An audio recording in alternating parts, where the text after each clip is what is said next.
So, you have a movie for me? Yes, sir, I...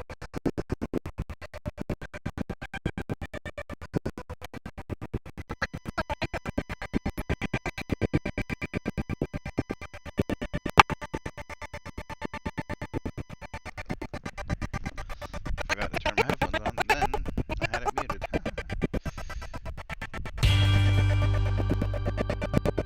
So, you have a movie for me? Yes, sir, I do. So the movie's gonna start with a bunch of people dropping into a rooftop pool in Miami. Oh, that's fun. From the sky out of a portal. Oh my god, what?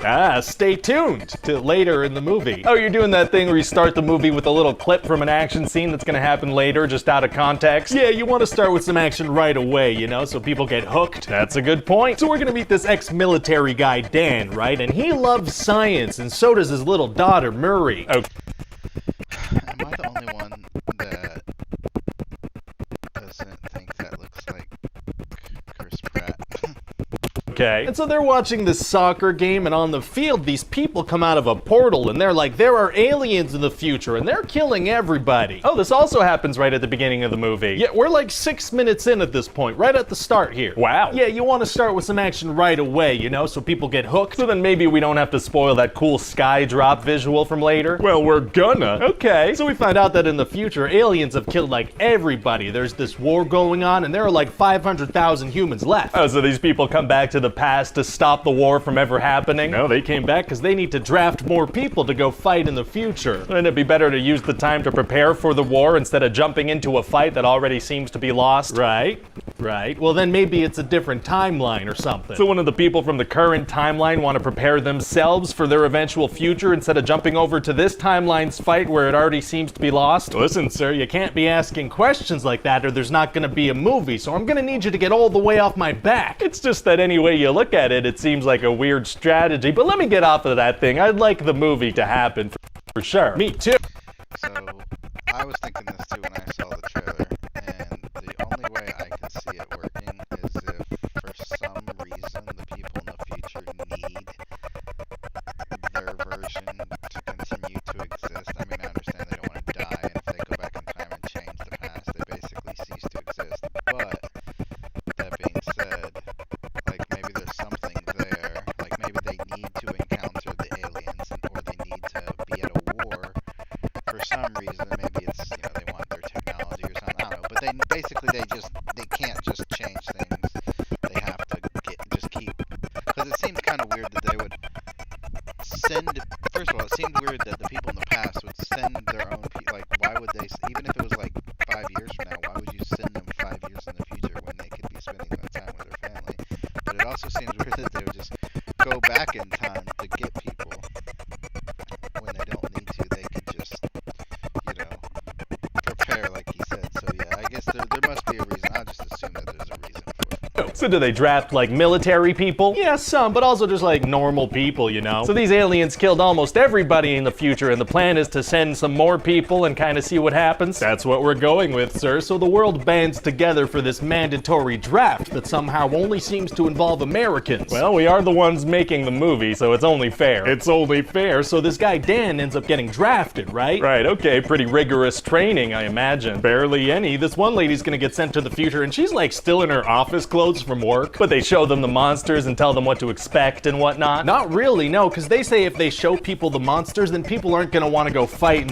Okay, so the other thing I was thinking, which correlates to this, is that maybe the humans are the bad guys, and they're just trying to kill as many other humans from the past as possible.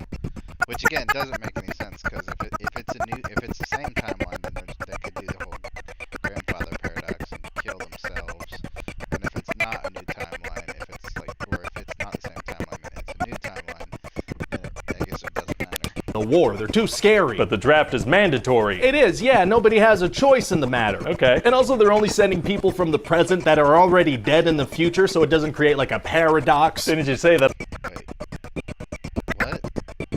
Yeah, but what if you send someone who's already dead in the future, but it still affects things? Like, this is not how time works. Almost everybody's dead in the future. Yeah, so I don't know why I'm mentioning that. Huh. So anyway, Dan and a bunch of people head into the future, but because of a coordinate malfunction, they drop into the middle of the sky instead of close to the ground. Oh, so that's why they fall from hundreds of feet into a swimming pool. Wouldn't that also be deadly, though? You'd think so because of how things work, but no, anyone who falls into the pool is perfectly fine. Oh, well, great. So Dan and the other survivors find out they need to go to a research lab in another building. How come? Well, there's some science stuff in there that's a part of their last hope of creating a toxin that'll kill the aliens and save the world. Gotcha. But this military lady tells them they don't have a lot of time because Miami's overrun with aliens, so it's about to be bombed in a couple of minutes. If the research lab is critical to their last chance at saving the planet, shouldn't that be the priority instead of bombing the city? You'd think so, but no, instead they're going to prioritize bombing a city that already doesn't have humans in it, so there's no immediate threat. Oh, okay. So they're going to encounter some of these aliens, and they're very scary. They call them white spikes. Oh, they're being attacked by hard seltzers? That's White Claw. Oh, whoops. Whoopsie. So then what happens? Oh, well, Dan gets like 10 people killed while trying to save one guy and then shows no remorse for it. Oh, interesting. So then we're going to use the massive explosion as a transition, and Dan's going to wake up in the Dominican Republic. Oh, passing out and waking up in the Dominican Republic is tight. It sure is, sir. So then he meets up with a military lady who, as it turns out, is his daughter, but older. Oh. Yeah, so she explains that there are like female queen aliens that are much stronger, and the males will do anything to protect them. So what are they gonna do? Well, they go to work at this other research facility on the ocean because they have a toxin that kills male aliens but not females, so they have to work on that. Oh, they should still use that in the meanwhile, probably. Yeah, but they're not gonna. Oh, okay. So then using this alien queen that they captured, Dan and his daughter start trying to develop a female toxin using science and family. Nice. And then they finally finish the toxin, but then all these male aliens show up because they want their queen back. Oh, so they killed the queen? Well, no, because they're like, we only have one vial of toxin. We can't waste it on her, you know? But if they explode her, she would die, right? And that would stop the male aliens from charging towards them? Yeah, but they're gonna try to run away instead of taking care of the thing that's causing the situation they're currently in.